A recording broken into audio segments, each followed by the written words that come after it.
시작할게요. 마스크를 쓰고 좀 답답하긴 한데 잘 들리시죠? 네. 제가 대학생들이랑 이렇게 같이 이야기하는 시간을 가진 게 한 15년쯤 된 것 같아요. 하도 오랜만이어서 요즘 학생들은 어떤 생각을 하고 또 어떻게 지내나 궁금하기도 하고 같이 이야기해 보고 싶어서 왔습니다. 녹색 구매, 녹색 소비가 뭔지, 녹색 구매가 어떤 것인지, 또 인천 녹색 구매 지원센터는 어떤 일을 하는 곳인지 제가 이렇게 강의 요청서에서 봤는데, 저희 그 인천 녹색구매지원센터는 인천 녹색소비자연대라는 단체가 인천시로부터 위탁받아서 운영하는 기관이에요. 그래서 저희가 이제 모 기관이 인천 녹색소비자연대인데, 녹색소비자연대는 전국에 한 16개쯤 있어요. 그다음에 서울에 전국협의회가 있고, 그래서 녹색 구매의 상위 개념이 녹색 소비라서 녹색 소비가 어떤 것인지, 왜 우리가 녹색 소비해야 되는 건지 하는 거랑 저희가 이제 녹색 구매 지원센터를 운영하고 있으니까 저희 기관에 대해서 간략하게 하는 일과 또 어떤 의미가 있는지 소개하는 시간 정도로 하도록 하겠습니다. 자, 제목은 뭐 녹색으로 산다는 것인데, 뭐랄까요? 접니다. 마스크에 가려져 있는데, 녹색 소비자연대에서 주로 일을 많이 했었고요. 그래서 뭐 써 있는 것처럼, 그다음 인천시에서 한 2000년대 초반에 그 공무원으로 한 5년 정도 일했었어요. 그때는 이제 소비생활센터라고 소비자 업무 전담하는 기관에서 일을 했었고요. 그 다음에 2011년부터 12년부터 한 5년 정도까지는 저기 인천시 녹색 제품 전시 판매장이라고 해서 녹색 제품을 유통하는 곳인데 그 유통하는 곳을 한 5년 정도 운영했었고요. 녹색 소비자연대 전국협의회에서 사무총장 일을 했었고요. 지금은 인천 녹색구매지원센터장을 맡고 있습니다. 자, 뭐 많이 본 사진이죠. 푸른색 지구인데 우리가 환경이라고 그랬을 때 화는 동그랗다는 뜻이죠. 한자로. 경은 뭐 경치, 주변. 이럴 때 이제 경자를 쓰는 거고요. 한자로는 환경이라고 하고 영어로는 environment라고 그러죠. 그런데 이제 한자로 풀었을 때 다음 국어사전에 보면 두 가지 뜻이 있어요. 인간이나 동식물 따위의 생존이나 생활, 뭐라고 되죠? 뭐 하여튼. 두 번째, 사람이 생활하는데 영향을 미치는 사회적 또는 뭐, 이게 뭐죠? 가장? 위치에 대한 이야기죠. 영어로 써는 것도 비슷해요. 같은. 그래서 한자로 환경이나 영어로 environment나 간단하게 얘기하면 인간의 주위를 둘러싸고 있는 모든 것이라고 할 수 있죠. 같은 뜻이고요. 그러면 이 말 자체가 굉장히 인간 중심적인 단어죠. 사람을 가운데 놓고 그 사람 주위에 있는 모든 것을 환경이라고 했으니까 환경은 크게 두 가지로 나눌 수 있는데 하나가 자연환경이고 다른 하나가 생활환경이에요. 그래서 우리가 보통 환경이라고 할 때 자연환경을 많이 이야기하죠. 그런데 쟤는 뭐 가정환경이 안 좋아서 교통환경이 어떻고 교육환경이 어떻고 문화환경이 어떻고 이 환경자가 많이 들어가잖아요. 생활환경의 범위도 굉장히 넓습니다. 자, 그래서 이 환경이라는 단어가 인간중심적인 단어이기 때문에 사람에게 치우쳐 있다. 그래서 부족하다라고 해서 이제 다 대체해서 쓰이는 단어가 녹색, 그린, 뭐 에코 이런 단어들이 있죠. 요즘은 그래서 이제 환경이라는 단어보다는 다른 뜻의, 즉 사람과 다른 생물종 간에 크게 차별을 두지 않는 단어들이 이제 선호되는 추세이고요. 그게 단순하게 정서적인 문제뿐만 아니라 철학적인 내용들도 많이 담고 있습니다. 이것도 많이 보셨을 사진인데요. 지구가 덥다는 거죠. 요즘 뭐 날씨도 많이 더운데 36도, 한 2019년에 38도까지도 올라갔었고 올해도 벌써 어느 지역은 38도 기록한 곳도 있죠. 이게 35도가 넘어가면 1도가 달라요. 그렇죠. 1도가 무섭죠. 추위도 마찬가지고 더위도 마찬가지고. 근데 지금 유럽은 40도, 41도가 넘어가는 것이고 불타고 있다고 얘기합니다. 그래서 49도 유럽에서 자연적으로 산불이 엄청 많이 나고 있죠. 뉴스를 보면서 사실은 안타깝기도 하지만 살짝 좀 고소하다는 생각도 들었어요. 왜냐하면 지구환경 문제를 일으키는데 제일 먼저 첫 번째 많이 기여를 한 곳이 유럽이죠. 산업혁명이 영국에서 제일 먼저 일어났고 산업화가 시작됐었고 그리고 이제 현재 지구 환경에 가장 큰 위해를 끼치고 있는 악당 집단이 미국이죠. 전 세계 에너지의 30%를 미국이 쓰고 있으니까 인구는 3억 명밖에 안 되면서요. 자, 그래서 또 하나는 그 단순하게 잘못을 많이 했으니까 뭐 고소하다가 아니라 이런 문제가 그 기후위기로 인한 문제의 심각성을 유럽에서 먼저 인식하게 되면 이쪽에 선진국들이 몰려 있으니까 지구환경 문제를 개선하기 위한 노력도 훨씬 더 선도적이죠, 유럽이. 미국이나 유럽에서 환경과 관련된, 특히 기후와 관련된 문제가 많이 발생하면 이게 제3세계에서 발생하는 것보다는 그래도 지구환경 문제를 해결하는데 좀 더 속도가 붙지 않을까 하는 생각이 들었습니다.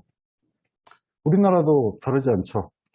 바로 어제 그저께 엄청 비 많이 왔습니다. 인천도 많이 잠겼죠. 서울에서는 강남 일대가 다 물에 잠겼어요. 특히 뭐 대치동 근처 음마 아파트 있는 데가 완전 물바다가 됐어요. 제가 신문기사를 보면서 댓글에 보니까 그런 기사가 눈에 띄더라고요. 뭐 잘 살잖아? 강남이니까 잘 살잖아? 어떤 기사에서 대치동 학원가에 학생들이 고립되어 있다고 기사가 나오니까 이렇게 비만이 오는데 학원을 왜 보냈니? 뭐 이런 얘기도 있고요. 그 다음에 거기는 잘 사니까 뭐 이런 얘기도 있고 하늘이 노여서 그런 것이다. 이유는 잘 알겠지? 뭐 이런 얘기도 있고요. 그 다음에 인천, 부천에도 비 많이 왔고 광명에도 비 왔고 경기도에도 비 와서 피해 당한 지역이 많은데 왜 신문에서는 강남 얘기만 하냐 이런 기사들도 있었고요. 그래서 우리나라 사람들 정서도 많이 드러난 것 같아요.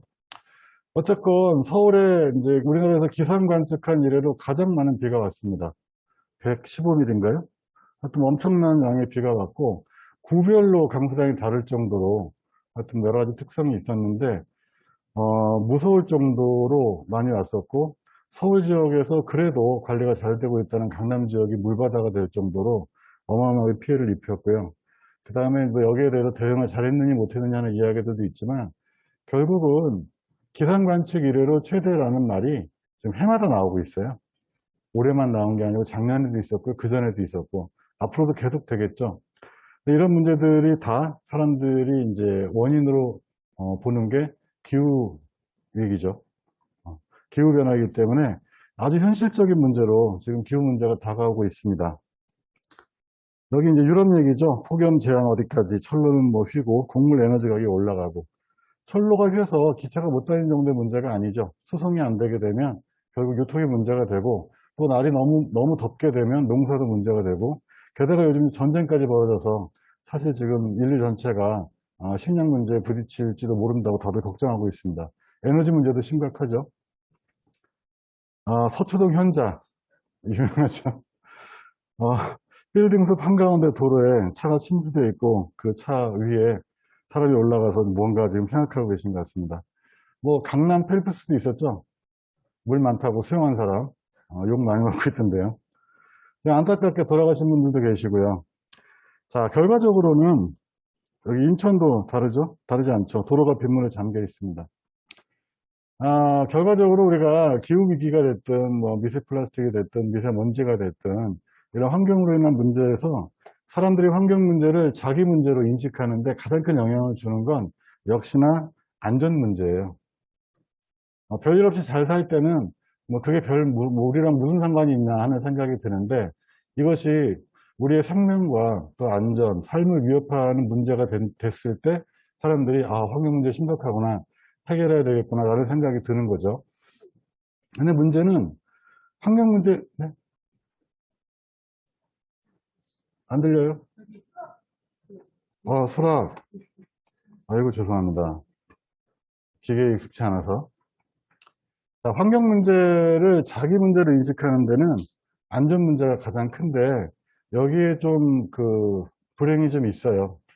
어떤 거냐면, 환경 문제의 가장 큰 특징 중에 하나가, 이게 누적적이죠. 물리적 변화, 화학적 변화가 동시에 일어나고요. 그 다음에 쉽게, 지구가 버틸 수 있는 용량이 굉장히 커서 쉽게 문제가 만들어지지 않아요. 근데 한번 만들어지면 되돌이키기가 굉장히 어렵죠. 그래서 예측할 수 없다. 어떤 일이 벌어질지 알 수 없다가 특징 중에 하나이고요. 그 다음에 또 하나가 결과적으로 모두의 책임이잖아요. 그렇죠? 대기 문제, 우리나라 같은 경우에 지금 이제 대기오염 문제의 86%가 수질오염 문제의 86%가 생활하수예요. 대기오염의 98%가 결국은 역시 마찬가지 자동차 배기가스라든지 사람들이 만들어낸 문제들이에요. 그러면 결과적으로 우리 모두가 만든 문제이기 때문에 해결도 모두가 해야 되는 거죠. 다른 문제 같으면 다른 어떤 정치적이거나 사회적인 문제들은 굉장히 뛰어난 사람이 한 번에 갑자기 나타나서 기발한 아이디어로 해결할 수 있어요. 그런 경우들이 많이 있어요. 그런데 환경 문제만큼은 아무리 똑똑한 사람들이 나타나도 결과적으로 모두 참여하지 않으면 해결되지 않는다는 이제 그런 문제가 있습니다. 그러니까 사실은 우리가 위험한 문제로 환경 호르몬이든 플라스틱이든 또는 기후위기든 이것이 굉장히 위험한 문제다 라고 인식했을 때는 이미 그 진행 정도가 굉장히 빠른 상태로, 그래서 우리가 미끄럼틀 타면 처음에 타기가 어렵지 한 번 타면 쭉 미끄러지잖아요. 그런 문제처럼 상당한 속도로 진행이 되기 때문에 이걸 다시 되돌리기는 굉장히 어렵다. 어쩌면 그 직전에라도 문제가 되기 직전에 좀 알아차리고 그리고 열심히 노력하면 그러면 좀 더 가능성이 있는 거죠. 제가 녹색소비자인데 제일 처음 들어간 게 96년도였어요. 지금으로부터 한 26년쯤 된 것 같은, 26년 정도 전인데, 그때 이제 그 환경운동 하는 사람들끼리 하던 얘기가 있어요. 환경운동은 한 30년 정도면 될 것 같다. 왜냐? 30년 안에 해결되지 않으면 아마 돌이키기 힘들 것이고, 30년 안에 해결되면 환경운동할 필요 없을 것이고, 라는 이야기가 농담 비슷하게 됐었거든요. 근데 지금 그때 얘기했던 30년이 거의 다가오고 있어요. 아직까지 전 세계적으로나 우리 사회로 보나 굉장히 많은 그 변화가 있었지만 과연 문제는 점점 더 심각해지고 있죠. 사실 걱정입니다. 북태평양에 있는 쓰레기 섬이에요. 한반도 면적의 7배라고도 하고 누구는 뭐 15배라고도 하는데 사실은 어마어마하게 큰 규모죠. 해류에 의해서 이렇게 둥둥 떠다니고 나라보다 큰 쓰레기 섬이 떠다니고 있습니다. 이건 유명한 사진이죠. 거북이 코에 빨대가 들어가서 환경운동가가 꺼내주고 있는 사진이에요. 전 세계인들한테 몇 년 전에 큰 충격을 줬죠. 자, 이거는 제가 아는 분이 찍은 사진이에요.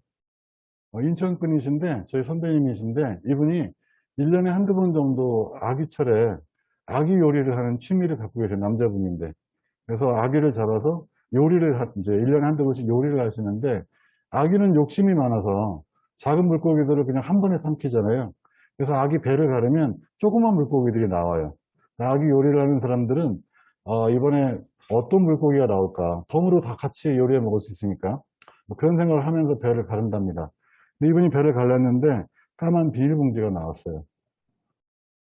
이게 신문기사에만 나오는 얘기가 아니고 실제로 연안부두에서 어시장에서 산 아기 안에서 이렇게 빨대도 나오고 비닐도 나오고 합니다. 자, 인천. 지금 사실은 우리가 기후위기가 워낙 크기 때문에 기상이변에만 많이 또 관심이 가 있는데, 코로나 이전에는 가장 큰 이슈가 미세먼지 문제였어요. 그렇죠?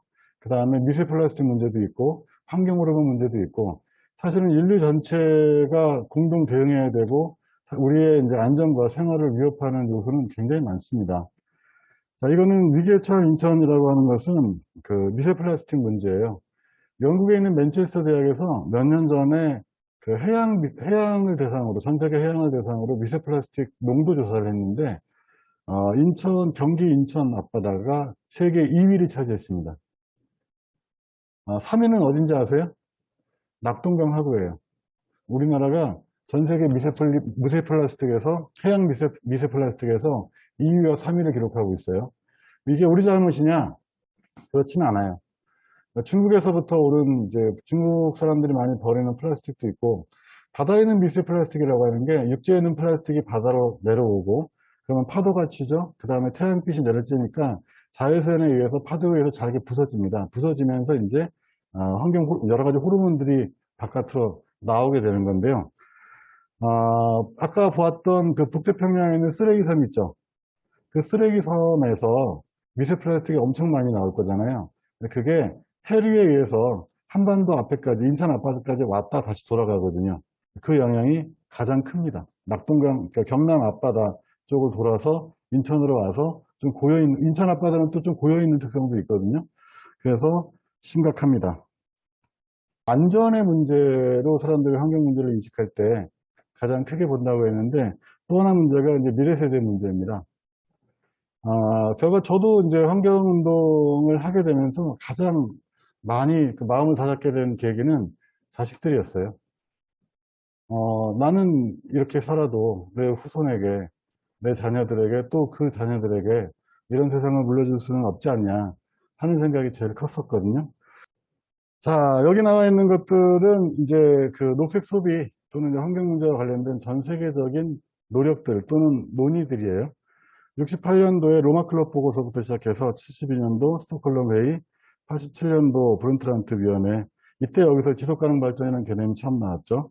이걸 다 설명하려면 뭐 한 4시간 해야 되니까 생략하는데, 일단 중요한 회의들입니다. 무슨 얘기냐면 68년도부터 전 세계적으로, 68년도에 전 세계적으로 최초로 환경 문제를 인식했습니다. 그리고 이때 이제 나왔던 유명한 얘기들이 뭐 석탄은 몇 년 남았고 석유는 몇 년 남았고 그런 얘기들이 있죠.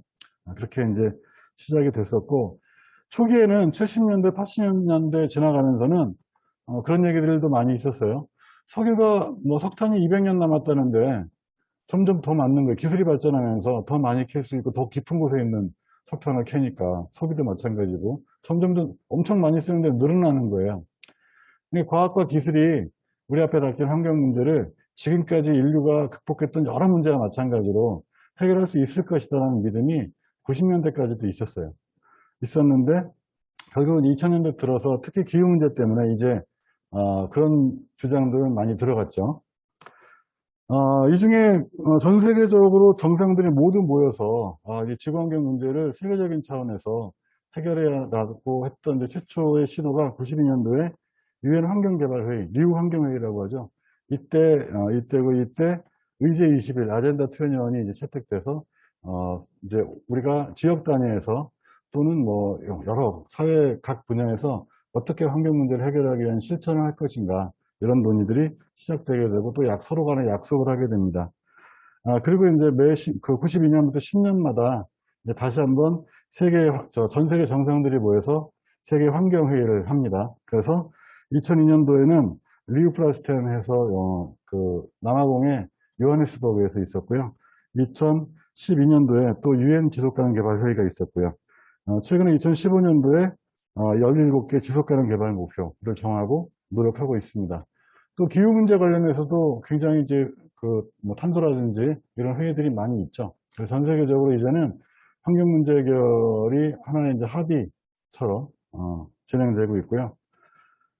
여기 쭉 나와 있는 뭐 대기환경보존법, 환경정책기본법 뭐 쭉부터 저희가 이제 하고 있는 녹색 제품과 관련된 뭐 법부터 해가지고 굉장히 많습니다. 우리나라에서 환경 문제와 관련된 법들이. 그래서 아까 처음에 말씀드렸듯이 환경이라고 하는 게 우리 주위를 둘러싸고 있는 모든 것이기 때문에 이와 관련된 여러 가지 문제들에 대해서 국가 차원에서나 사회 차원에서나 이제는 특별한 일이 아니라 일상적으로 해결해야 되는 문제로 접근하고 있다는 말씀을 드리고 싶었습니다. 녹색 소비 관련된 얘기를 좀 이제 드릴게요. 일단은 아까 이제 제가 96년도에 녹색 소비 제한대 처음 한다고 말씀드렸잖아요. 그때 대학 졸업하고 이제 처음 들어간 직장이었는데 녹색 소비 제한대가, 녹색 소비 제한대라는 단체도 그때 처음 시작이었어요. 이제 막 생긴 단체였어요. 그러니까 제가 처음 생긴 단체에 처음으로 들어가서 막내였죠. 제가 경제학과를 나왔는데, 그러니까 이제 부모님은 어디 기업에 들어가서 은행이나 기업 같은 데 들어가서 취직해서 편안하게 살기를 바라셨는데 어쨌든 기대에 부응하지는 못했어요. 우리 사람들한테 너 요즘 어디서 일하니? 이런 말을 들으면 녹색 소비 제한이라는 단체에서 일해요. 그렇게 얘기했거든요. 사람들이 이해를 못하는 거예요. 그럼 이제 한 뭐 사흘이 또 다시 만나면 녹색연합에서 일한다 그랬지? 그러거나 아니면 소비자연맹에서 일한다 그랬나? 이렇게 얘기했어요. 그냥 녹색이라는 말이랑 소비자라는 말이 같이 연결이 안 되는 거예요. 이거 설명하려고 최소 30분은 걸렸어요. 녹색 소비가 뭔지. 지금은 아주 일반적인 단어가 돼서 굳이 설명하지 않아도 되죠. 환경을 고려하는 소비 생활, 뭐 이렇게 얘기하면 되잖아요. 당시에는 그게 이해가 안 됐어요. 어떻게 소비가 소비를 통해서 환경 문제를 해결하는가. 이게 상당히 어려운 문제였어요. 20, 30년 지나니까 이제 우리 일상 속에 굉장히 당연한 이야기가 됐죠. 그 당시 녹색연합에서는 지리산 곰 살리기를 반달곰 살리기 운동을 했어요. 성금을 모아서 지리산에 있는 곰들이 죽어가니까 곰을 살리자는 이제 운동을 했었고, 환경운동연합은 우푸늪을 살리자는 운동을 했었고요. 그린피스는 예나 지금이나 이제 북극곰 살리자는 운동을 하고 있고요.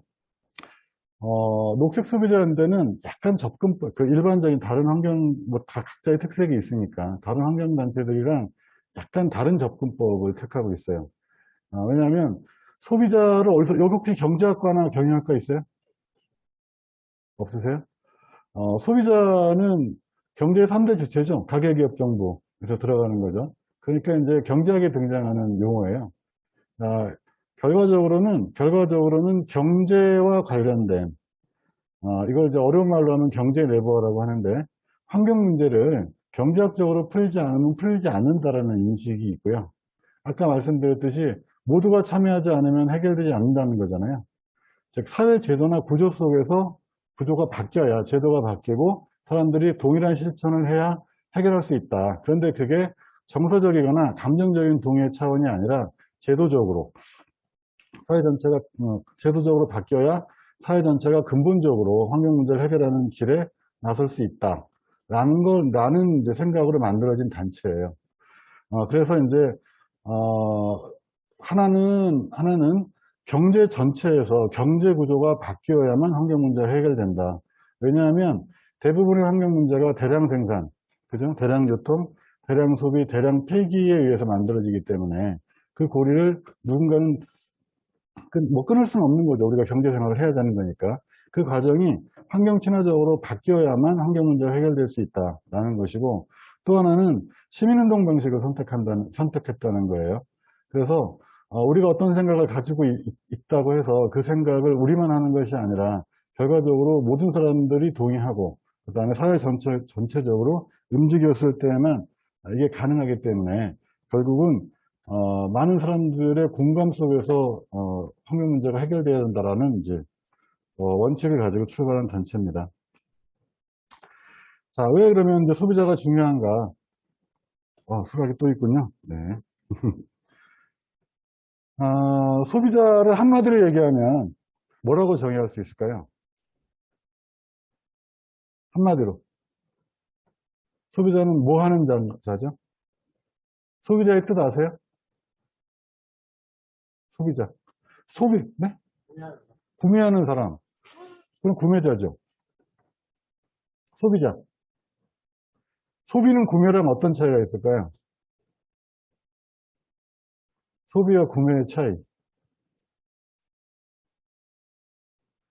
구매는 산다는 뜻이에요. 산다는 뜻이고, 자, 판다는 건 판매죠. 판매의 반대말. 사는 게 구매예요. 소비는 사서 쓰는 거예요. 소자가 없앤다는 뜻이에요. 소화, 불을 없애는 거죠. 소각, 뭐 마찬가지고. 그 다음에 뭔가를 해소한다는 말도 있죠. 그래서 소비는 써서 없애는, 즉, 최종 단계를 얘기해요. 최종 단계. 경제학 말고 등장하는 과목은 생물이죠, 생물. 우리 먹이사슬 얘기할 때 배우잖아요. 소비자라고 그러잖아요. 먹어버리니까. 자, 소비자는 한마디로 얘기하면 경제학에서 소비자는 어떤 지위에 있는가? 선택하는 자라고 할 수 있어요. 뭐 하는 자요? 선택하는 자. 즉, 소비자가 선택해야 물건이 팔리는 거죠. 그래서 소비자한테 선택권이 있죠. 그래서 공정거래나 뭐 이런 공정거래위원회나 뭐 소비자 관련 얘기를 할 때 소비자의 선택권을 굉장히 중요하게 여기죠. 자, 어떤 기업이든 어떤 산업이든 소비자의 선택을 받지 못하면 망하죠. 그렇죠? 그 다음에 그래서 소비자가 정확하게 제대로 선택할 수 없게 만드는 행위를 규제하죠. 대표적인 게 독점 또는 담합 이런 것들이잖아요. 그래서 그것들은 다 소비자의 선택권을 보장하기 위해서 하는 제도거든요. 소비자는 한마디로 선택하는 존재이고 소비자의 선택을 받지 못하는 기업이나 산업이나 또는 뭐 판매업자나 이런 사람들은 망할 수밖에 없다. 결과적으로 경제의 방향, 산업의 발전 방향 또는 기업의 생사가 소비자에 의해서 결정된다라는 게 소비자 주권론이에요. 실제로 현실 경제에서 소비자 주권이 얼마나 지켜지고 있는가는 좀 별개의 문제죠. 그렇지 않은 경우가 많잖아요. 소비자가 호구인 경우들도 많이 있으니까. 어쨌든 전통적인 경제학에서 소비자는 선택하는 존재고 소비자에 의해서 경제의 방향이 결정된다라고 보는 게 있고요. 그럼 결국은 우리가 환경 문제와 연결시키면 소비자가 원하는 방향으로 기업은 물건을 만들게 돼 있잖아요. 그래서 소비자들이 환경 친화적으로 상품을 만들어라. 우리는 그런 물건을 사겠다라고 한다면 기업의 생산 방식이 바뀔 수 있는 거죠. 정부도 마찬가지죠. 소비자는 납세자이기도 하고 또 정치적 주권자이기도 하죠. 투표하는 사람들이니까. 그래서 소비자들의 요구에 의해서 정부의 정책도 바뀔 수 있고 기업의 방향도 바뀔 수 있다 해서 소비자가 중요한 존재인 것이고, 우리는 생산자이기도 하고 소비자이기도 하고 납세자이기도 하고 뭐 학생이기도 하고 직장이기도 한데, 어쨌든 그중에 소비자라는 개념은 굉장히 경제에 있어서 중요한 지위와 권한을 가진 사람들이기 때문에 소비자들이 녹색으로 의식이 바뀌는 게 굉장히 중요하다는 겁니다. 특히나 요즘은 이제 기업과 소비자의 관계가 많이 변했죠. 과거에는 일방적인 관계가 많았어요. 그래서 소비자는 단순히 기업이 판매한 상품에 대해서 모니터링 정도 하는 정도였는데, 이제는 많이 바뀌었죠. 소비하기도 하고 모니터링 하기도 하고 또 소비자들 간의 커뮤니케이션도 굉장히 활발해지고, 뭐 프로슈머라고 또 하죠.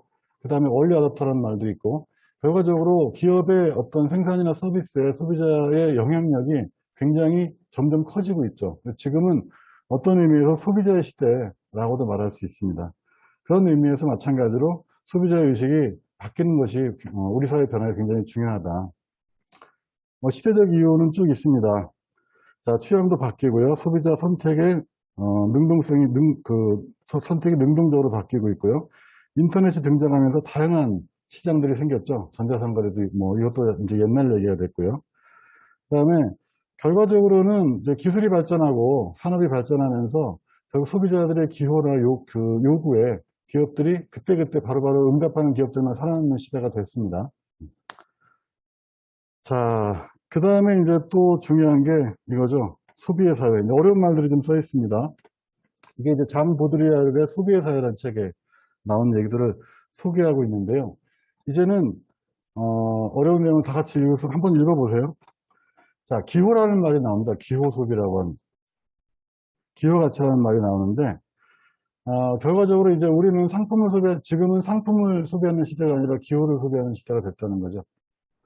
이렇게 된 이유는, 크게 보면 상품은 크게 네 가지 가치가 있어요. 하나는, 노동가치설 해가지고 상품 자체가 가지는, 이제 늙었네요. 기억이 잘 안 나네. 생산가치라고 하나? 하여튼 이제 그 상품 자체의 가치가 있어요. 사용가치. 첫 번째 사용가치가 있고요. 우리가 어떤 물건을 쓰면 그 물건의 용도가 있는 거잖아요. 사용가치가 있고, 두 번째가 교환가치가 있어요. 그럼 이제 얼마에 사느냐는 거죠. 가격과 관련된 거. 그러면 옛날에는 이 사용가치와 교환가치가 대부분의 가치였어요. 그러면 그 당시에 필요한 소비자의 자세는 합리적 소비죠. 좋은 제품을 싸게 사는 게 중요한 문제였고요. 기업은 좋은 제품을 싸게 만드는 게 목표였어요. 근데 시간이 지나면서 이제 이게 바뀝니다. 상징가치라는 게 생겨요. 자, 저희 애들이 딸은 생일이 5월이고요. 아들이 3월이에요. 그럼 벌써 1월, 2월만 되면 애들이 생일 선물 뭐 해줄 거냐고 물어보죠. 그쵸? 뭐 해줄 거냐고 자꾸 따져요. 제 생일도 3월이거든요. 저희 아들이랑 별 차이가 없어요. 제가 다시 물어봐요. 아들한테. 너는 아빠 생일 선물 뭐 해줄 건데? 그러면 아들이 얘기해요. 그러면 내가, 아빠를 사랑하는 마음을 절절하게 담아서 손편지를 써줄게. 이렇게 얘기해요. 제가 그러죠. 알았어. 그럼 내가 아들을 사랑하는 마음을 가득 담아서 아빠도 손편지를 써줄게. 아들이 좋아하나요? 안 좋아하죠? 돈이 들어가야 돼요. 그리고 우리는 결국 사랑한다는 마음은 돈을 통해서 표현되는 거잖아요. 상징 가치는 예를 들어서 사랑하는 누군가에게 뭐 어떤 선물을 사줬다, 뭐 귀걸이를 사줬다, 반지를 사줬다 라고 했을 때는 그 상품 안에 마음이 담겨 있는 거잖아요. 이런 게 상징 가치예요. 마지막에 등장하는 게 여기 나오는 이제 기호 가치라는 건데, 자, 예를 들면 아파트에서 레미안 아파트가 좋은 아파트예요? LG 자이 아파트가 좋은 아파트예요? 프루지오가 좋은 아파트예요? 어느 아파트가 더 좋아요? 어려워요? 현대자동차가 더 좋은 차예요? 기아자동차가 더 좋은 차예요? 르노 삼성자동차가 더 좋은 차예요? 우리는 알 수가 없죠. 알 수 없고 알 필요도 없어요. 그 다음에 안다고 해도 큰 의미가 없죠. 이해 가세요? 무슨 말인지? 어, 대부분의 상품들은 과학과 기술이 발전하면서 우리 생활과 밀접한 대부분의 상품들은 큰 차이가 없어요. 품질에서. 그렇지 않나요? 나이키 티셔츠가 더 좋아요? 아디다스 티셔츠가 더 좋아요? 알 수 없어요. 그렇죠? 자, 엄마가 운동화가 떨어졌는데 운동화가 떨어졌다니까 엄마가 시장에 가가지고 나이스 운동화를 사오셨어요. 싸니까. 나이키 운동화는 20만 원인데 나이스 운동화는 만 원이에요. 신고 다녀요? 안 다니죠. 티셔츠가 필요하다고 얘기하니까 엄마가 시장 가셔가지고 저기 용인시장 가셔가지고 아디도스 티셔츠를 사오셨어요. 만 원밖에 안 하거든요. 입어요, 안 입어요? 안 입어요. 자, 나이키 운동화는 20만 원이고 나이스 운동화는 만 원이에요. 그럼 나이키가 나이스보다 20배 좋아요? 아니죠. 20배 더 오래 신어요? 그렇지 않죠. 20배 더 편안하지도 않아요. 품질의 차이는 있긴 있어도 크지 않아요. 품질 간에. 자, 그런데 결국 어디서 차이가 나는 거죠? 브랜드의 차이죠. 나이키를 신었을 때 내 마음과 나이스를 신었을 때 내 마음은 전혀 다르죠. 이해 갑니까? 무슨 말인지? 자, 스타벅스 텀블러를 들고 커피잔을 들고서 거리를 걸으면 마치 어떤 사람이 된 것 같아요? 처음에 스타벅스가 처음 나왔어요. 요즘은 뭐 하도 동네마다 다 있지만 처음에 스타벅스가 나왔을 때 전 세계 모든 사람들이 느낀 스타벅스의 그 마케팅 타겟은 뉴요커였어요. 뉴요커. 뉴요커가 된 듯한 기분. 그전까지 커피라고 하는 건 정해진 장소에 커피숍에 앉아서 먹는 거였어요. 누가 길거리 다니면서 커피를 마십니까? 그런데 갑자기 어느 날 사람들이 컵에다가 그 녹색 마크 달린 거 들고 다니면서 마시는 거예요. 이게 뉴요커의 상징이었거든요. 그런데 그 기분이 있죠. 스타벅스 커피를 들고 다니면서 마시는 기분. 그런데 이게 맥심으로는 안 되는 거예요. 어려워요. 이해 가세요? 이런 게 기호 소비예요. 즉, 기술이 발전하면서 상품 간의 차이가 별로 없어요. 없으니까 이제 품질의 차별성을 가지고 경쟁하는 건 불가능하죠. 그렇죠? 공정을 다 과학화해서 이제 가격을 가지고 경쟁하는 것도 의미가 없어요. 10원 더 사다 그래서 100원 더 사다 그래서 사람들이 선택해주지 않거든요. 자, 그러니까 이제 뭘 팝니까? 이미지를 파는 거죠. 그래서 브랜드를 팔게 되고 그 브랜드가 이제 상품의 가치를 결정하게 됩니다. 자, 결과적으로 이제 어떤 문제가 있는가? 자, 그래서 그럼 기호를 소비하게 되는데, 그럼 여기 나오죠. 기호 가치를 창출하는 자본주의 사회는 인간의 열등의식과 욕망을 끊임없이 부추깁니다. 이해 가세요? 무슨 말인지? 자, 다른 설명을 좀 같이 연결해서 한번 해볼게요. 경제학과 없으니까 제가 뭐 아는 척 해도 구분할 수 있는 사람이 없는 거죠. 경제학 교과서를 처음 배우면 들어가면 첫 부분에 나오는 게 희소성의 원리라는 게 있어요. 혹시 들어보셨어요? 희소성의 원리? 내용은 다 들어보셨을 거예요. 인간의 욕망은 무한하지만 그 욕망을 충족시킬 수 있는 자원은 유한하다. 이게 희소성의 원리예요. 이게 같이 다 들어봤죠? 인간의 욕망은 정말 무한한가요? 무한하죠. 우리 욕망을 모두 만족시키려면 지금 벌써 지구가 몇 개 있어야 되죠. 한도 끝도 없어요.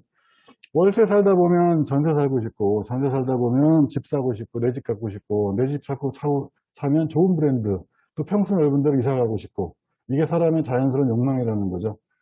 그렇죠? 앉으면 뭐 눕고 싶고, 누우면 자고 싶고, 이런 거죠. 자, 그런데 인간의 욕망은 무한한데 그 욕망을 만족시켜줄 수 있는 자원이 유한하니까 이때 문제는 뭐가 되는 거죠? 한정된 자원을 가지고 얼마나 많은 사람의 욕망을 충족시킬 것인가가 문제가 되겠죠. 그래서 앞에 나와 있는 인간의 욕망은 무한한데 그 욕망을 충족시킬 수 있는 자원은 유한하다. 이게 경제학의 전제예요. 거기서부터 출발하는 거예요. 그러면 그때부터 이제 그러면 한정된 자원을 얼마나 효율적으로 배분해서 보다 많은 사람의 보다 많은 욕망을 최대한 만족시켜 줄 수 있을 것인가가 문제잖아요. 즉 자원 배분의 효율성이죠, 이게. 이게 경제학의 목표예요. 어떻게 하면 그래서 TV 같은 데서 경제학자들이랑 토론하면 맨날 자원 배분의 최적의 자원 배분 또는 자원 배분의 효율성을 계속 떠버리는 거예요. 그런데 인간이 여러 가지 제도를 발전시켰는데 그중에 자원을 가장 효율적으로 배분하는 제도는 시장이더라는 거예요. 시장이 누군가 계획하지 않아도 누가 강요하지 않아도 시장에 의해서 저절로 최적의 자원 배분이 이루어진다는 거예요. 예를 들면 떡볶이집이 여러 군데가 있는데 아까 말씀드렸듯이 소비자의 선택을 많이 받는 떡볶이집은 장사가 잘 되죠. 못 받는 데는 망하죠. 누가 강요하지 않잖아요. 자, 그런데 떡볶이집이 장사가 잘 되면 그 잘 되는 떡볶이집에 한정된 자원인 밀가루와 기름과 전기와 고춧가루와 기름과 이런 것들이 그리 몰리잖아요. 인력도 그쪽으로 몰리겠죠.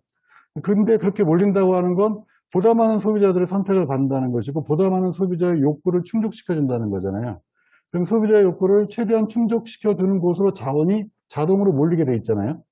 그렇지 않은 곳에는 자원이 가지 않게 돼 있고 그래서 가장 효율적인 자원 배분을 시장이 한다라고 해서 사람들이 대부분의 나라들이 자본주의를 채택하는 거죠. 아까 이제 희소성이랑 같이 가보면 그럼 가급적 기업 입장에서 최대한 희소한 걸 많이 만들어야 이익이 많겠죠. 이해 가세요? 자, 이게 이제 자본주의가 가진 장점 중에 하나인데 예를 들면 옛날에는 시계는 아무나 차는 게 아니었어요. 제가 초등학교 다닐 때 한 반에 시계 차는 애가 한두 명밖에 없었어요. 시계를 찾는 애. 지금은 귀찮으니까 안 차죠. 그전에는 아무나 막 찾죠. 이해 가세요? 무슨 말인지? 자, 자본주의가 가진 가장 큰 장점은 처음에는 귀족 같은 사람들만 쓸 수 있는 물건들이에요. 근데 이게 점점 이익을 많이 내려면 많이 팔아야 되니까 많이 만들게 되고 그러면 점점 더 어떻게 품질은 좋아지고 가격은 낮아져요. 그래서 돈이 없는 사람들까지도 그걸 쓰게 돼 있어요. 이런 사례 많이 보죠. 세탁기 처음 나왔을 때 부자들만 쓰는 거였고요. 제가 어렸을 때는 전화기 있는 집은 엄청난 부자였어요. 냉장고 아무나 있는 거 아니었고요. TV도 마찬가지고. 그런데 지금은 거지들도 TV 보죠. 그렇잖아요? 노숙자도 핸드폰 있어요. 되게 비싼 거였는데 이게 자본주의의 장점인데 그러면 점점 더 사람들은 어디로 가냐면 보다 희소한 물건을 찾게 돼 있어요. 근데 이제 생각해보면 그런 거죠. 그게 꼭 우리가 필요해서 그런 건 아니죠. 필요해서 그런 건 아니잖아요.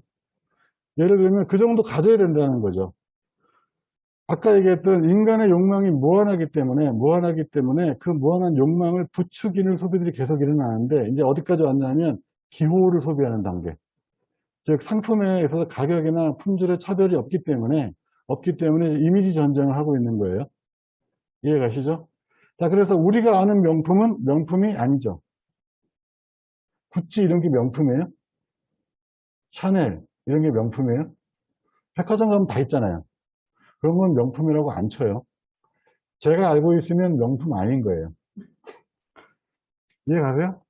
내가 어떤 옷을 입고 다녔는데 누가 이게 뭐네? 그럼 그건 명품 아니에요. 아는 사람들만 아는 게 명품이죠. 비싼 거. 이제 그런 물건들이 계속 나오게 되는 거죠. 소비사회라고 하는 건 이것만 하고 잠깐 쉴게요. 소비사회와 상대되는 개념은 소비 중심의 사회와 상대되는 개념은 생산 중심의 사회예요. 생산 중심의 사회가 전통적인 자본주의고요. 소비사회가 이제 21세기 이제 그 현대사회를 지칭하는 개념인데 가장 큰 차이가 생산 중심의 사회에서는 생산이 중요했어요. 그래서 예를 들어서 결혼하기 위해서 선을 본다. 그렇죠? 그럼 이제 중매하는 사람이 여기 여학생들이 더 많으니까 중매하는 아줌마가 맞선을 보게 되면 사진을 가져오잖아요. 얼굴이 있죠. 이름을 가르쳐줘요. 홍길동이라고. 자, 이 친구인데 그 친구를 가장 쉽게 이게 어떤 친구다라고 납득을 시켜야 만날지 말지 결정할 거 아니에요. 제일 먼저 가장 간단하게 그 사람의 정체성을 설명할 수 있는 길은 소득이었어요. 얼마 버느냐. 그 다음에 어디서 직업이 뭔가. 그 다음에 직장이 어디인가. 그럼 대충 이해되죠. 삼성전자 다니고 연봉 1억이야. 아하. 되죠? 이해가죠? 딱 한 방에. 변호사야. 이해되죠? 아, 그러면 만날지 말지 결정할 수 있죠. 소비자에서는 조금 달라요. 조금 다른 게 뭐냐면 그 사람이 어떤 차를 타고 어떤 집에 살고 어떤 옷을 입고 어떤 음식을 어디서 얼마나 먹느냐예요. 어떤 브랜드를 입는가가 그 사람을 설명하는데 훨씬 더 정확하다는 거예요. 그게 소비사의 특징이에요. 문제는 뭐냐면 생산 중심 사회나 소비 중심 사회나 결과적으로 사람들은 계속 욕망을 부추기게 되고 열등감을 느끼게 돼 있어요.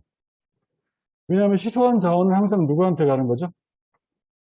돈 많은 사람한테 가게 돼 있잖아요. 그렇죠? 근데 사실은 예전에 이거 핸드폰 하나 있으려면 이거 굉장히 비쌌거든요. 비쌌는데, 그때는 굉장히 귀한 거였는데 이제 아무나 다 가진 거니까 이게 나에게 주는 만족감이 별로 없어요. 제가 처음 차를 샀을 때 산 것도 아니고 중고차를 아는 선배한테 받았는데 너무 기뻤어요. 세상을 다 가진 것 같았어요. 왜냐면 나만 있는 공간이 거기밖에 없으니까. 그 다음에 갑자기 내가 움직일 수 있는 반경이 엄청 넓어지죠. 내 마음대로 어디든 갈 수 있으니까. 자, 그래서 굉장히 뿌듯했는데 다음날 딱 되니까 느껴지는 게 있더라고요. 저한테 차가 있으면 다 차가 있는 거예요. 그렇지 않아요? 다 차가 있는 거예요. 외제차 타는 것도 마찬가지죠. 지금은 이제 외제차 시들하죠. 옛날에 외제차 탄다고 그러면 와 그랬잖아요. 이게 다 희소성의 문제거든요. 그 차가 국산차에 비해서 얼마나 품질이 좋고 얼마나 안전하고 문제가 아니라는 거죠. 나는 외제차 타는 사람이다 이거예요. 문화도 그렇죠. 인스타에 보면 다들 뭐 찍잖아요. 어디 가서 찍고 먹는 거 찍고. 그런데 우리가 매일 친구들이 올리는 거 다 같이 먹고 다 놀러 가면 탈 수 있어요? 안 되죠. 그러다가 진짜 거짓골을 못 면하죠. 어렵단 말인데 점점 더 그런 소비를 부추기는 사회에 살고 있어요. 그걸 통해서 자기를 확인하고 이게 나야 라는 거죠. 자, 그래서 결과적으로는 이 소비가 또 기호가 실체가 없는 것인데 그것이 인간을 지배하는 사회에 우리가 살고 있다는 겁니다. 그럼 과연 이런 사회 속에서 인간이 행복할까 하는 거죠. 지금 두 가지 크게 보면 말씀드린 거예요. 우리의 생명과 또 우리 종족의 미래를 결정할 수 있는 환경 문제, 안전의 문제로서 환경 문제가 있는 것이고요. 소비와 관련해서 과연 우리가 한 인간으로서 주체적으로 살아가는데 현재의 소비 생활이 적절한가 하는 문제를 좀 살펴봤습니다. 저희 인천 녹색공예체육센터에 대해서 간단하게 소개하는 시간을 가질 텐데요. 어찌 보면 우리가 그 환경 문제를 우리 어떤 안전의 문제, 생명의 문제로만 볼 것이 아니라 결과적으로 우리가 한 사람의 소비자로서 또는 한 인간으로서 어떻게 주체적으로 내 삶을 만들어갈 것인가. 즉, 나의 선택이 정말 나의 선택이 될 수 있도록 하는 그 방안으로서 녹색 소비가 중요하다. 그런 말씀을 좀 드리고 싶습니다. 물론 안전 문제도 굉장히 중요하죠. 1970년을 기준으로 하면 70년 이후로 지금까지 몇 년 정도 되나요? 한 50년 정도 되죠.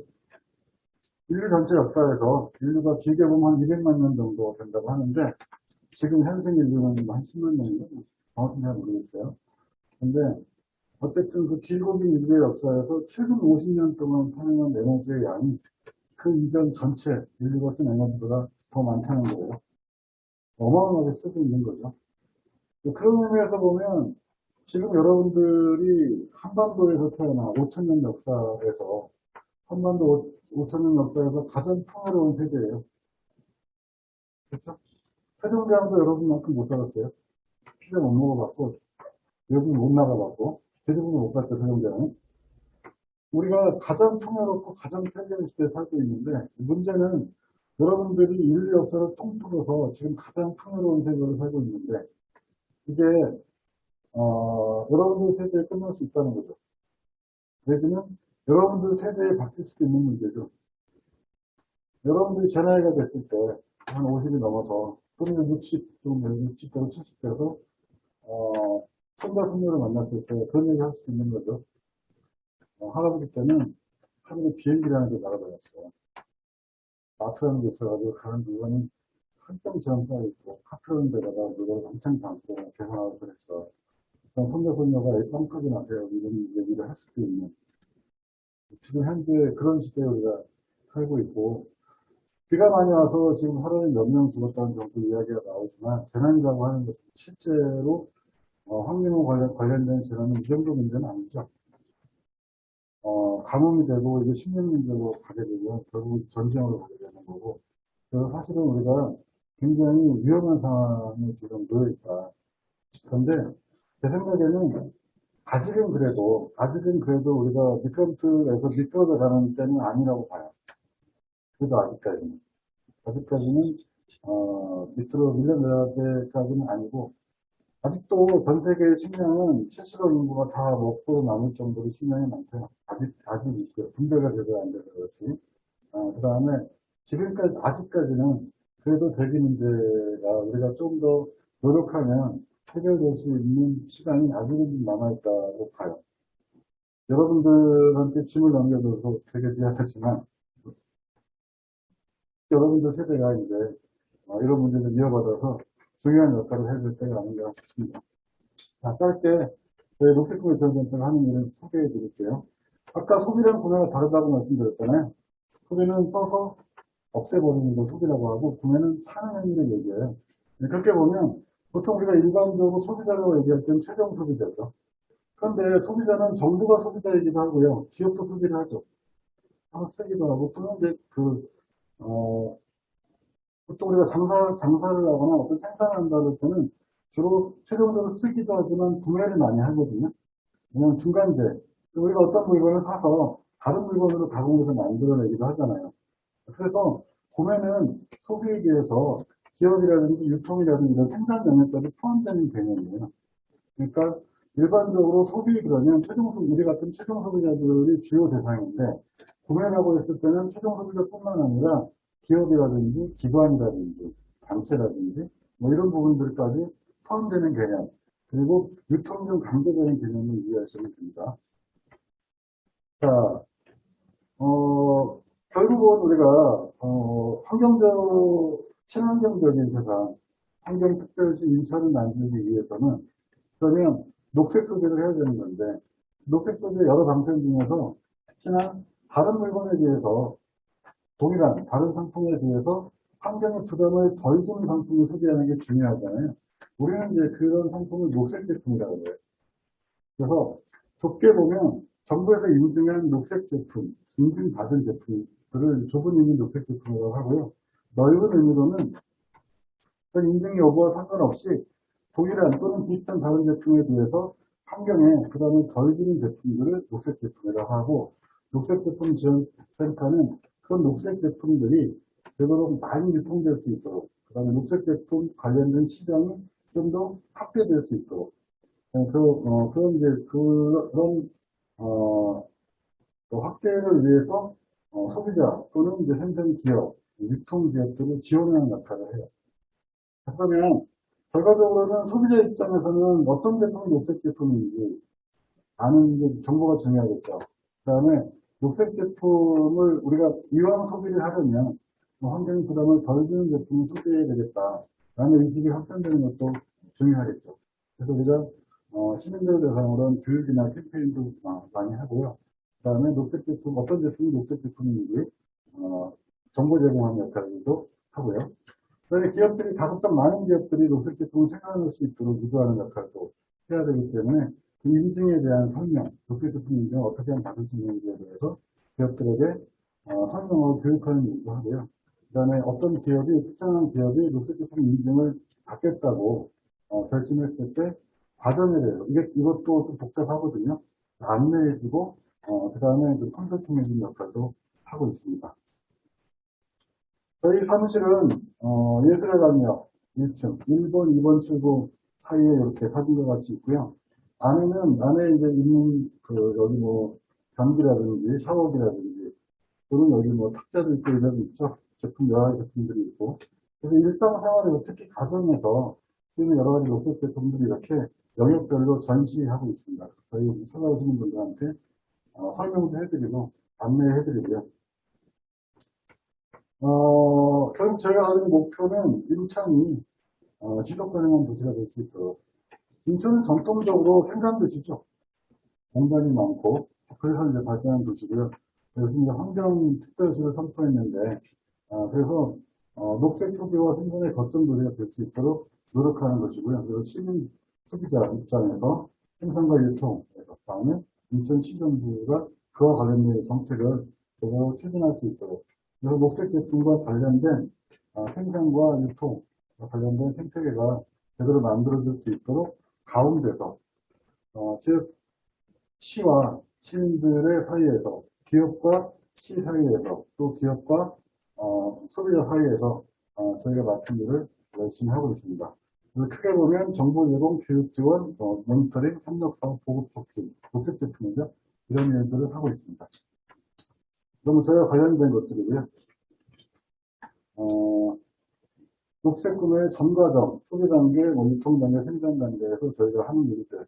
그래서 저희가 어린이집 유치원, 꼬마들부터 녹색 제품, 녹색 소비 의식을 가지고 앞으로 인생을 살아야 되기 때문에 녹색 유형기관 만들기, 초중고등학교에서 하는 교육도 있고요. 그 다음에 성인들을 위한 교육도 하고 있고요.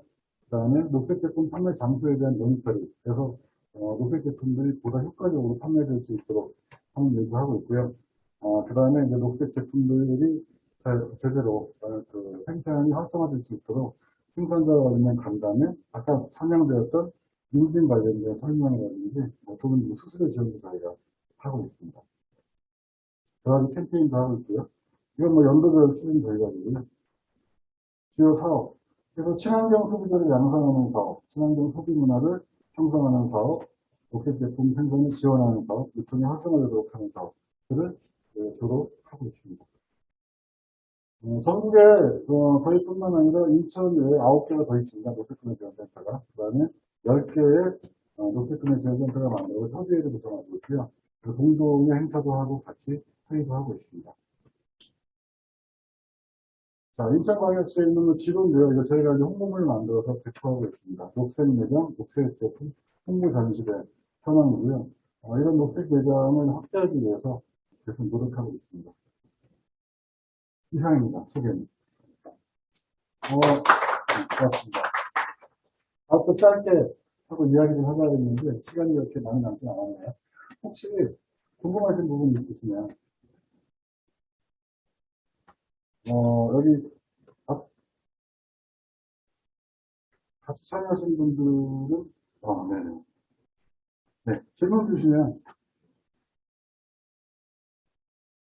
무엇이 됐든지 없으신가요? 채팅. 네.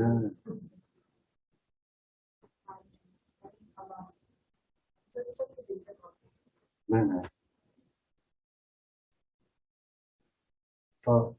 온라인으로 참여하신 분들은 채팅을 하셔도 됩니다.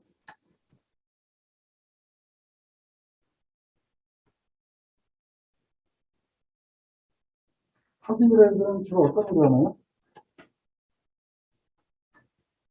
환경 관련해서 이렇게 관련해 하거나 전문가 초청 관련이나 관련된 활동들 수익 같이 봉사활동도 하고 다양하게 하고 있습니다. 지금은 제로 웨이스트라고 네. 일회용품 발쓰기 제로웨이스트 매장이 전국적으로 인천이 가장 활발한 지역이에요. 제가 보기에는 매장 수도 많고 그 다음에 지역 크기에 비해서 운영도 굉장히 활발한 곳이고 전국 최초로 제로웨이스트 매장 협의회가 인천에서 만들어져서 올해 처음 통일을 해서 만들었고요. 저희도 거기 운영연단체에 들어가 있어요. 그래서 제로웨이스트는 굉장히 중요하다고 봐요. 왜 중요하냐면 자연 발생 지역이어서. 아까 우리가 소비사 얘기하고 기업 가치 얘기하고 브랜드 소비 얘기했지만 그러니까 제로웨이스 같은 그런 측면도 있거든요. 하나의 트렌드를 형성되는 젊은이들 사이에서. 근데 누군가 노력했다기보다는 호응이 있는 거예요. 소비자의 호응이. 그게 굉장히 중요한 것 같아요. 사실은 아까 이제 제가 복도 소개했는데 법률적으로 보면은 그 제로웨이스 샵을 지금처럼 운영할 수가 없어요. 법률 위반 사항들이 많거든요. 근데 이제 제가 봤을 때, 왜냐하면 예를 들어 화장품 같은 경우는 소량 판매 나눠서 파는 게 금지돼 있어요. 그런데 왜 한 번에 사면 그 환경적으로 좋지 않잖아요. 나눠서 팔게 되는 거고.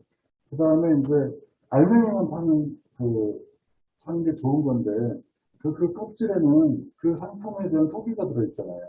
어떤 성분이고, 어떻게 써야 돼. 이런 것들이 있는데, 그런 표시와 관련된 부분들도 이제 법에 여러 가지 규정들이 있거든요. 근데 그게 제로웨이트 샵을 운영하는 데는, 현실적으로, 뭐랄까, 현재의 법과 제로웨이트 상품과 좀 갭이 있어요.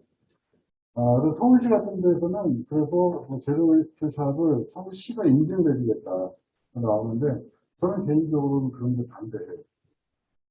법이랑 좀 충돌이 있더라도 현재 사람들이 환경을 고려하는 소비를 하겠다는 마음이 더 중요한 것이지. 그래가지고 이건 이제 공무원들이 들여다보기 시작하면 이제 규제 중심으로 가거든요. 그렇게 되면 지금 그래도 운 좋게 생긴 이런 그 트렌드를 오히려 죽이는 결과가 나오지 않을까 하는 생각도 있고요. 그리고 특히 대학생들이 제로웨이스트와 관련된 제로웨이스트 샵뭐 많이 좀 이용했으면 좋겠고 그와 관련된 활동이 좀 더 많이 활발했으면 좋겠어요. 그래서 이게 아주 주류의 문화가 됐으면 좋겠다 이런 생각이 듭니다. 어, 좀 더 들어가면, 저는 환경동아리를 대학교 때 많지 않죠. 요즘 보면서 제가 굉장히 반가웠어요. 환경동아리를 만나게 돼서. 저 친구들을 어떻게든지 간에 가서 좀 봐야 되겠다고 생각을 했는데, 왜냐하면 요즘 대학사회에서 환경동아리가 그렇게 많지 않아요. 많지 않고, 또, 그렇기 때문에, 이게 실천도 중요하지만 안에서 아까 말씀하셨듯이 여러 전문가들의 이야기를 많이 듣고 대학생들이니까 토론을 좀 많이 해봤으면 좋겠어요. 그리고 그것이 활동에도 좀 반영되면 좋을 것 같아요. 그렇습니다. 예를 들면, 그런 거죠. 우리가 뭐 텀블러를 들고 다니고, 그 다음에 여러 다회용품을 사용하고 여러 가지 실천들이 있잖아요. 근데 그것이 어찌 보면 아주 근본적으로 생각하면 우리 존재 자체가 지구의 부담이잖아요.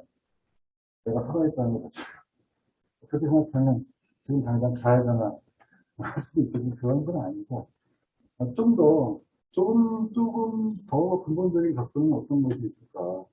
그 다음에 문제를 해결하기 위해서는 어떤 방법이 좋을까에 대해서 제가 드리고 싶은 말씀은 어떤 주어진 밥 중에서 하나를 선택해서 이렇게 한번 해보고 저렇게 해보자도 중요하지만 실천도 중요한데 여러분들 안에서 여러 가지 논의를 하면서 좀 방향을 결정하고 새로운 문화가 좀 만들어졌으면 좋겠다 이런 생각을 합니다. 그래서 굉장히 기특한 학생들이라는 생각이 듭니다. 동아리 활동을 하고 있다는 데 다른 말씀 없나요?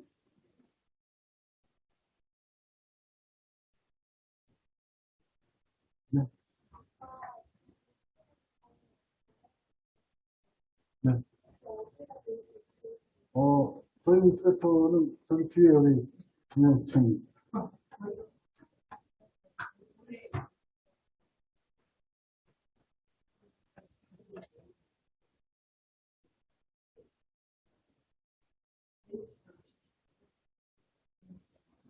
어, 마이크를 사용하지 않아서 안 들리는 분이 계시니까 제가 좀 말씀드릴게요.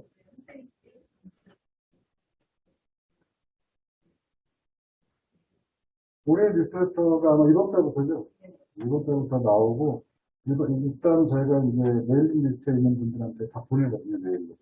여기 참여하신 분들한테는 저희가 매번 보내드리는 걸로 하겠습니다. 어,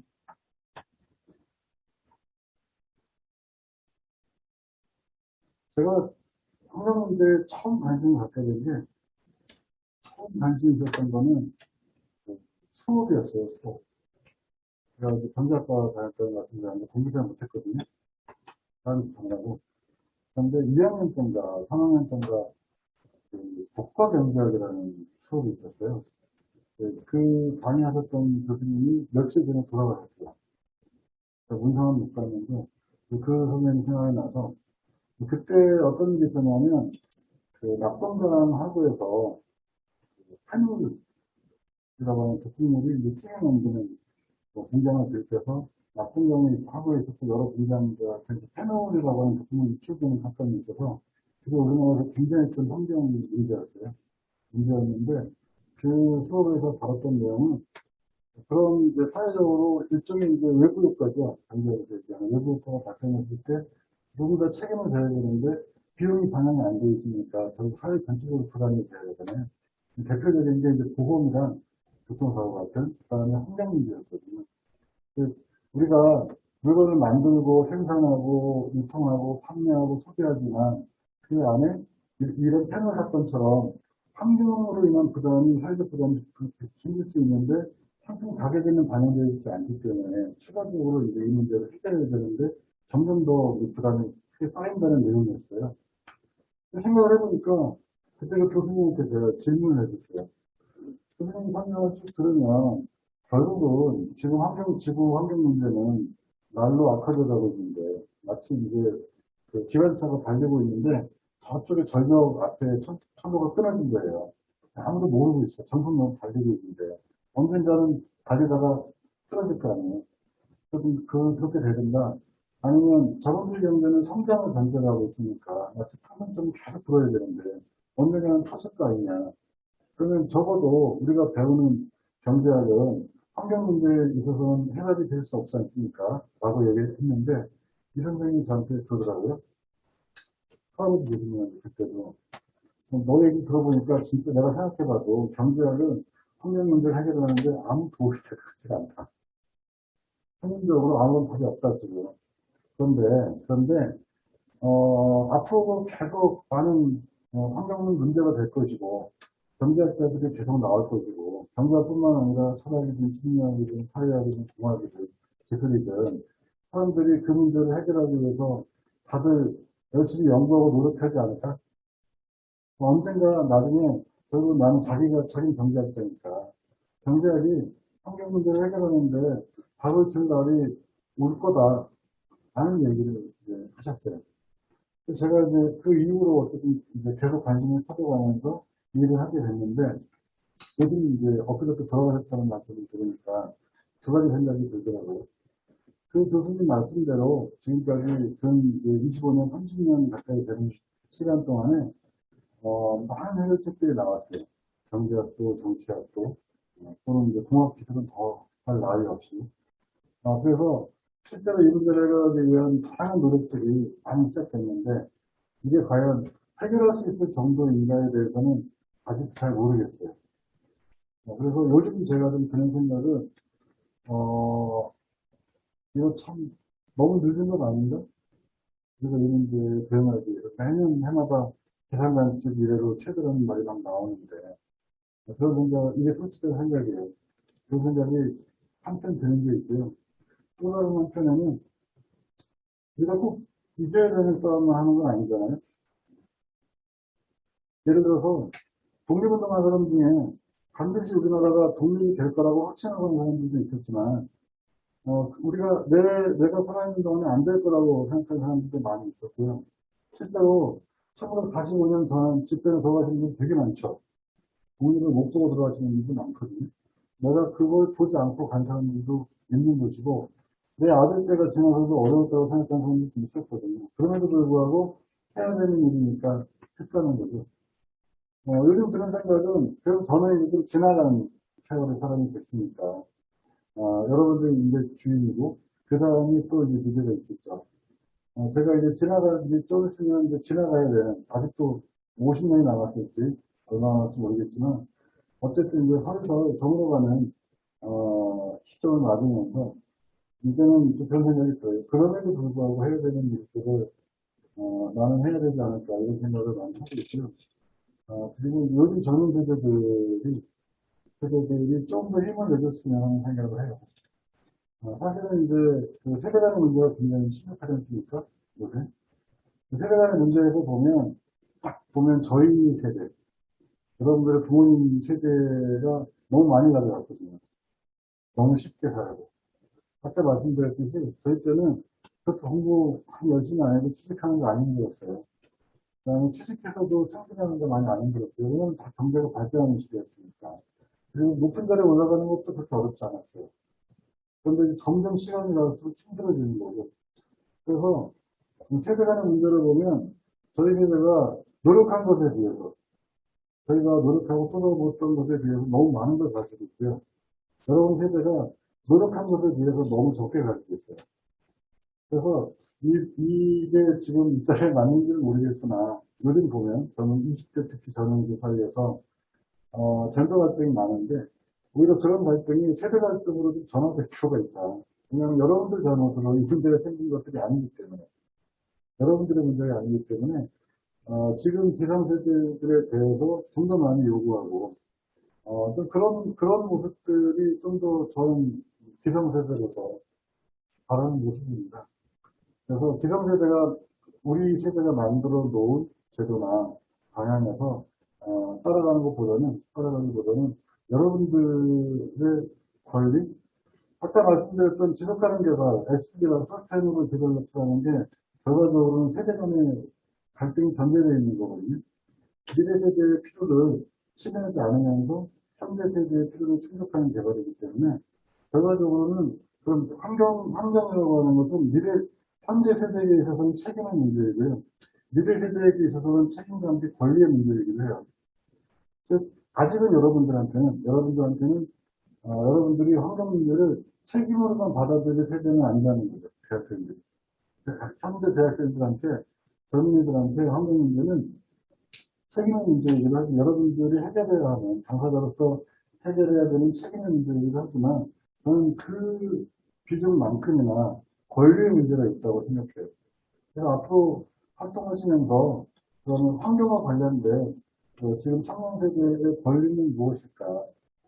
우리가 얻어야 되는 것, 주장해야 되는 것들이 어떤 것인지에 대해서 좀 이렇게 고민해 보셨으면 좋겠다는 생각을 합니다. 이만 마치겠습니다. 네, 긴 시간 들어주셔서 고맙습니다.